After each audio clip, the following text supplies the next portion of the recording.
Severance has taken audiences on a thrilling ride full of shocking revelations, mind-bending concepts, and deep psychological twists. One of the most significant and haunting mysteries revolves around Gemma, Mark's wife, who is believed to be dead for 2 years, but is, in fact, alive and trapped in Lumon's cruel and secretive experiment. But why did Gemma choose to undergo the severance procedure? Why would she choose to participate in Lumon's dark project, even agreeing to fake her death? Welcome back to your nerdy show. I'm your host, Spoiler Master. In this video, we'll explore these complex questions, dive deep into the theories surrounding Gemma's fate, and examine the potential dark promises Lumon may have made to get her involved. Let's start at the very beginning, Mark's emotional struggle. At the start of the series, we learn that Mark, the protagonist, underwent the severance procedure after the devastating death of his wife, Gemma. She was involved in a tragic car accident, or so he thought. He was left grieving, lost in his sorrow. Mark's journey through the trauma of losing his wife becomes the emotional core of the show, especially when he discovers that not only is Gemma still alive, but she has been kept under Lumon's control, being experimented on in various rooms within their secretive facility. I'm sorry. The first clue, the fertility clinic. So how did Gemma end up at Lumon in the first place? The show gives us subtle hints about her path toward the corporation and its sinister experimentations. In Season 2, Episode 7, it's revealed that Gemma and Mark had been struggling with fertility issues before her supposed death. After suffering a miscarriage, Gemma and Mark were desperate to have a child. Their search for answers led them to a fertility clinic, where things would take a very dark turn. At the clinic, there's a blink and you miss it moment that is incredibly important. Dr. Maurer, a key figure in the Lumon experiments, is seen working at the fertility clinic. This connection is crucial because it shows that Dr. Maurer was likely the person who first noticed Gemma's emotional and physical struggles. We can infer that he saw in her a candidate who might be willing to go to extreme lengths to achieve her dreams, even if it meant submitting herself to Lumon's experimental procedure. Dr. Maurer, as a trusted figure in Gemma's life, could have easily gained her trust during this difficult time. Fertility struggles can lead to feelings of hopelessness and desperation, and Gemma's emotional state after her miscarriage could have made her particularly vulnerable. Dr. Maurer may have seen an opportunity here, and in the most manipulative way possible, promised Gemma something that would change her life.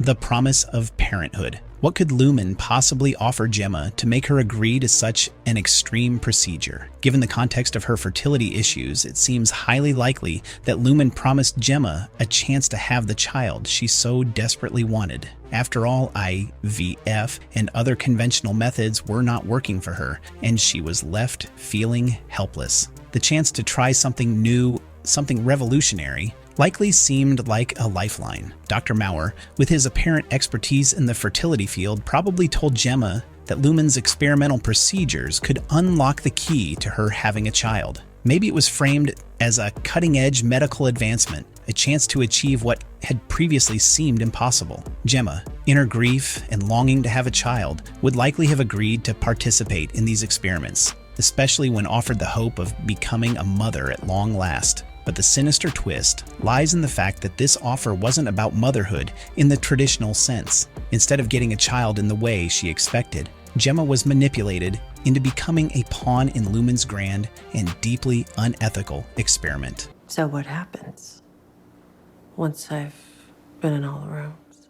The role of Severance in Gemma's decision. Now let's break down the core of Lumon's project, the severance procedure. For Gemma, the idea of severance likely appeared as an opportunity to start fresh or escape her pain. In theory, severing memories between her work life and personal life might have seemed like a way to leave her grief behind, even if it meant losing parts of herself. The psychological impact of her failed attempts to conceive would have been immense, and the severance procedure could have been seen as a way to create a new, separate self, one that was free from the crushing weight of loss. Perhaps to Gemma, severance seemed like the only way forward. In her grief, she might have felt as though she had nothing to lose, and Lumon's promises of a new life, new possibilities, and even the chance for a family could have made her more willing to agree to the procedure. After all, when one is faced with heartbreak and desperation, the idea of erasing painful memories and starting over might appear like a small price to pay for the chance to have a child,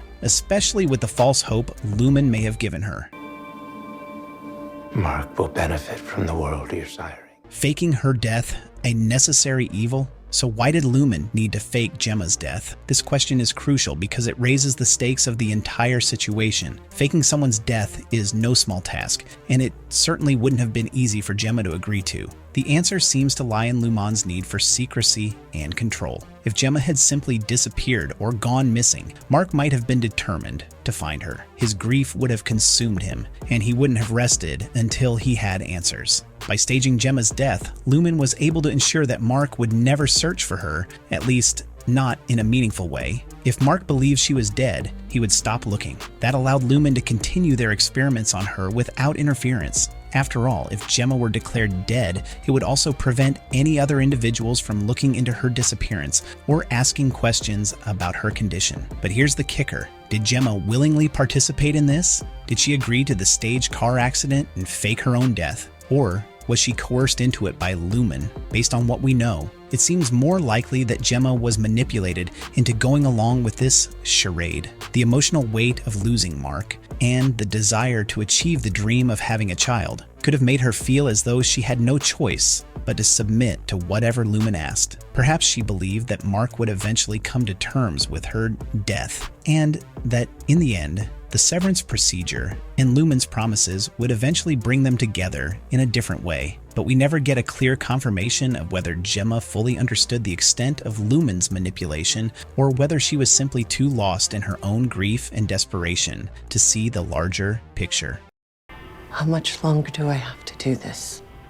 I told you. The truth about Mark's grief. Throughout the series, Mark's grief is a central theme. He's not just grieving the loss of his wife, he's also drowning in the pain of believing she's gone. But what if Mark knew the truth? What if he discovered that Gemma wasn't dead at all? How would that change everything? There are moments in the show where it seems as though Gemma might have some understanding of the fact that Mark believes she's dead. She asks Dr. Maurer when she will be able to see him, only to be told that Mark has remarried and even has a daughter. This suggests that Gemma is either unaware of how deep Mark's grief runs, or that she's being kept in the dark about his true feelings and the life he's built since her death. But what if Gemma knew, even if only subconsciously, that Mark would never truly get over her loss? What if she understood that Lumon's experiment had caused a rift so deep that neither of them would ever be the same again? Mark, you okay?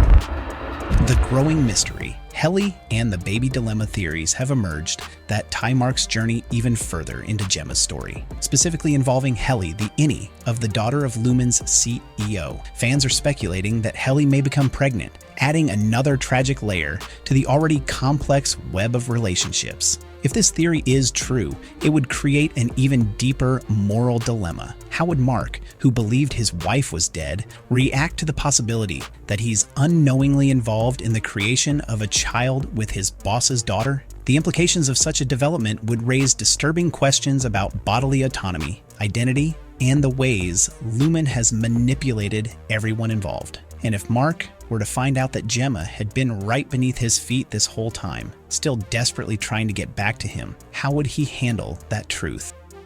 She's easy to like.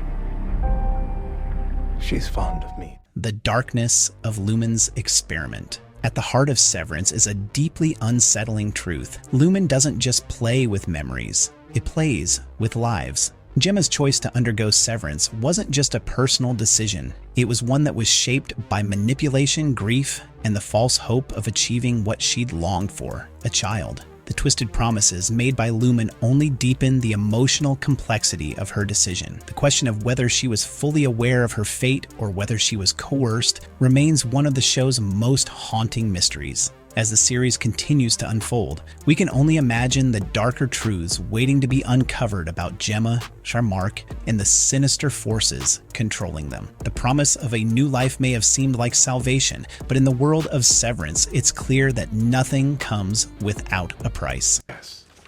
He dies at the end. Our nerdy thoughts. And that's it for today's deep dive into Gemma's tragic journey and the dark truth behind Lumon's experiments. What do you think? Was Gemma fully aware of the manipulation, or was she simply too desperate to see the bigger picture? Drop your thoughts in the comments below, and don't forget to like and subscribe for more theories and breakdowns on Severance. Thanks for watching it, and we'll see you in the next one. No, what the heck, I'll laugh anyway.